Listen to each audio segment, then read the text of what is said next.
ጤና ይስጥልኝ። የዕለተ ሐሙስ ሐምሌ 23 2018 ዓ.ም የዋዜማ አበይት ዜናዎችን ይዘን ቀርበናል። አብራችሁን ቆዩ።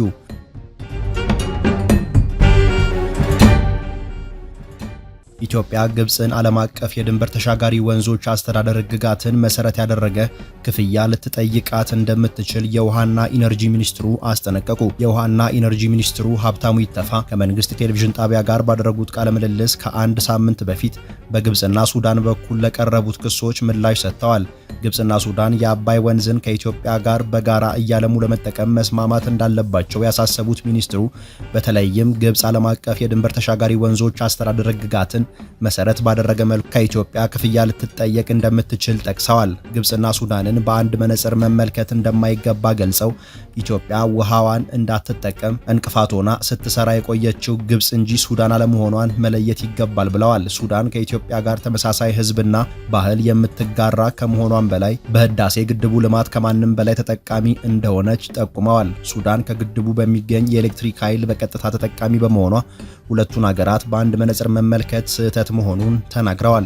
ከሰሞኑ አንጋፋው አሜሪካዊ ዲፕሎማት ቲቦር ናዥ ግብጽና ኤርትራ የቀይ ባህር ጉዳይ የዳርቻው አገራት ብቻ ነው ካሉ አባይም እንደዚሁ ነው በማለት የተናገሩትን ነጥብ ኢትዮጵያ ለመተግበር እንደምትገደድ አስምረውበታል። ከግብጽና ከሱዳን በኩል ስለተነሳው የውሃ እጥረት ወቀሳ ማብራሪያ የሰጡት ሚኒስትሩ በኢትዮጵያም ሆነ በተቀረው ዓለም የኤልኒኖ የአየር ጠባይ መዛባት መከሰቱን በመጥቀስ በዚህ ሳቢያ በአባይ ተፋሰስ በተለይም ከሰሜን ምዕራብ አካባቢ የሚመጡ ወንዞች የውሃ መጠን በጣም በእጅጉ መቀነሱን እንዲሁም ወደ ህዳሴ ግድብ የገባው የውሃ መጠን ከሚጠበቀው በታች መሆኑንም ጠቁመዋል። ይልቁንም ግድቡ ውሃ መያዝ በመጀመሩ ለሱዳንም ሆነ ለታችኞቹ የተፋሰሱ አገራት የጎርፍ አደጋ ስጋትን መቀነስ መቻሉን አስረድተዋል። ግብጽ ከሳምንታት በፊት ወደ ሶስትዮሹ የታላቁ ህዳሴ ግድብ ድርድር ላለመመለስ የያዘችው አቋም አሁንም እንደጸና መሆኑን ስትገልጽ፣ ሱዳን በበኩሏ ኢትዮጵያ ለሱዳን የምታቀርበውን የኤሌክትሪክ ኃይል ማቋረጥ ከሌሎች ምክንያቶች ጋር ተዳምሮ በአገሪቱ ከፍተኛ የኃይል መቋረጥ እንዲከሰት አድርጓል በማለት መክሰሷ ይታወሳል። ዓለም አቀፍ የድንበር ተሻጋሪ ወንዞች አስተዳደር ሕግ አገራት በጋራ የሚጋሯቸው ወንዞች፣ ሐይቆችና የከርሰ ምድር ውሃዎች አጠቃቀምና አስተዳደር ድንጋጌዎችን የያዘ ሲሆን ፍትሐዊና ምክንያታዊ ተጠቃሚነትን፣ ጉልህ ጉዳት አለማድረስ፣ የመተባበርና መረጃ የመለዋወጥ ግዴታን፣ የአካባቢና ስነ ምህዳር ጥበቃን እንዲሁም የካሳ ክፍያ የሚሉትን ድንጋጌዎች በመሰረታዊነት የያዘ ነው።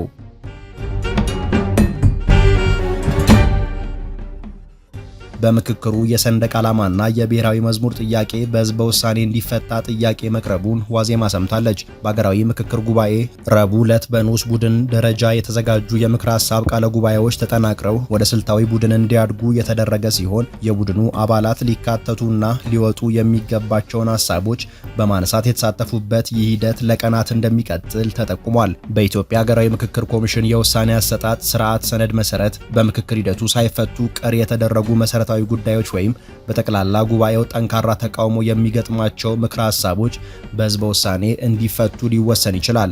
ምንም እንኳን ምክክሩ አሁን ባለው ሂደት ድምጽ የመስጠት ደረጃ ላይ ባይደርስም በምክክሩ የሰንደቅ ዓላማና ብሔራዊ መዝሙር ጥያቄ በህዝበ ውሳኔ እንዲፈታ ጥያቄ መቅረቡን ዋዜማ ከምንጮቿ ሰምታለች። ተመካካሪዎች በአገር ግንባታ አጀንዳ ስር በሚገኙ ንዑስ አጀንዳዎች ላይ በሰጡት ምክረ ሀሳብ የክልል ሰንደቅ ዓላማዎች፣ የክልል መዝሙሮችና አርማዎች አስፈላጊነት ዙሪያ የተለያዩ ሀሳቦችን አንስተዋል። ክልሎች አርማ እንዲኖራቸው የጠየቁ፣ በተቃራኒው ምንም አይነት ሰንደቅ ዓላማና አርማ መኖር የለበትም ያሉ እንዲሁም የክልል መዝሙርን በተመለከተ ተመሳሳይና ተቃራኒ አስተያየቶች ቀርበዋል። ብሔራዊ መዝሙር በተለያዩ ቋንቋዎች ተተርጉሞ እንዲሰራበት ወይም አዲስ ብሔራዊ መዝሙር ተዘጋጅቶ ጉዳዩ በህዝበ ውሳኔ እንዲወሰን መጠየቁም ተሰምቷል። በሌላ በኩል በመንግስት አደረጃጀትና ቅርጽ አጀንዳ ስር በቀረበው የኢትዮጵያ የምርጫ ስርዓት ንዑስ አጀንዳ ላይ ተመካካሪዎች በሁለት ዋና ዋና አማራጮች ዙሪያ ተከፋፍለው የተመካከሩ ሲሆን በስራ ላይ ያለው የአብላጫ ድምጽ ስርዓት በቂ ድጋፍ ሳያገኝ ቀርቷል። የገዢው ብልጽግና ፓርቲ ተወካዮችን ጨምሮ በበርካታ ተመካካሪዎች ዘንድ ተመጣጣኝ የውክልና ስርዓት ከፍተኛ ድጋፍ አግኝቷል። በተጨማሪም በሕገ መንግስቱ አንቀጽ 54 መሰረት ለአናሳ ወይም ትንሽ ቁጥር አላቸው የሚባሉ ብሔረሰቦች የተሰጠው ከ20 የማያንስ የህዝብ ተወካዮች ምክር ቤት መቀመጫ አነስተኛ መሆኑን በመጠቆም የብሔር እውቅና አግኝተው በምክር ቤቱ ግን ተገቢውን ውክልና ያላገኙ ብሔረሰቦችን ማስተናገድ የሚያስችል የውክልና ማሻሻያ እንዲደረግ ተጠይቋል።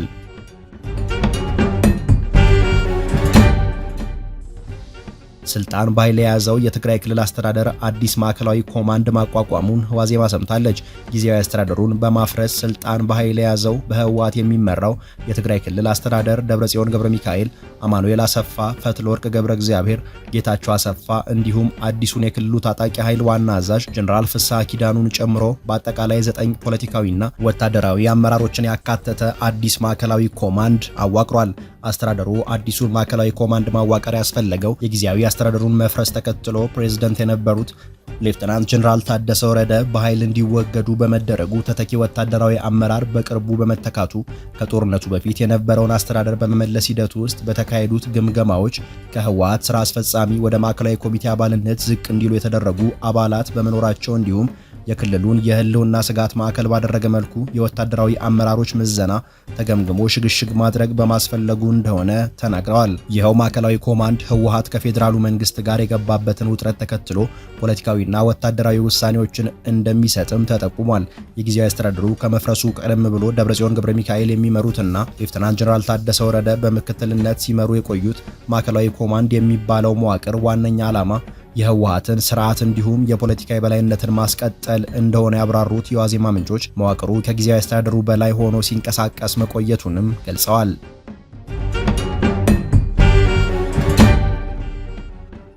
በአማራ ክልል ያለውን ግጭት ተከትሎ በርካታ ህጻናት መደፈራቸውን የክልሉ ርዕሰ መስተዳድር ተናገሩ።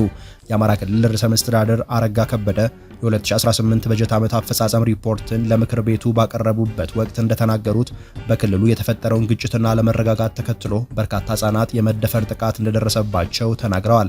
ይህንንም ከጤና ተቋማት በተገኘ ሪፖርት እንዲሁም የክልሉ ከፍተኛ አመራሮች ባደረጉት ጉብኝት ማረጋገጥ መቻላቸውንም አስረድተዋል። በጎንደር፣ ባህር ዳርና ደሴ ባሉ 31 የማገገሚያ ማዕከላት ምልከታ መደረጉንና ተጠቂዎቹ በአግባቡ ማገገም በሚችሉበት ሁኔታ እንዲሟሉ መደረጉን ተናግረዋል። 900 ህጻናትም ጉዳያቸው በችሎት እንዲታይ ተደርጓል ብለዋል። ርዕሰ መስተዳድሩ አለመረጋጋቱን ተከትሎ ስለተደፈሩ ህጻናት ይህንን ይበሉ እንጂ ጥቃት የደረሰባቸውን ህጻናት ቁጥር በዝርዝር አልገለጹም። በጦርነት ወቅት ጾታዊ ጥቃት የደረሰባቸውን ሴቶችና ህጻናትን በሚመለከት በመንግስት ዓለም አቀፍ የመብት ተሟጋች ተቋማት በተለያዩ ጊዜያት ሪፖርቶች ቢወጡም በመንግስት ደረጃ ግን እስካሁን ይፋዊ በሆነ መንገድ በቁጥር የተቀመጠ መረጃ የለም።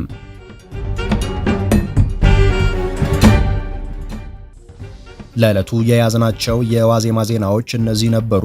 ጤና ይስጥልኝ።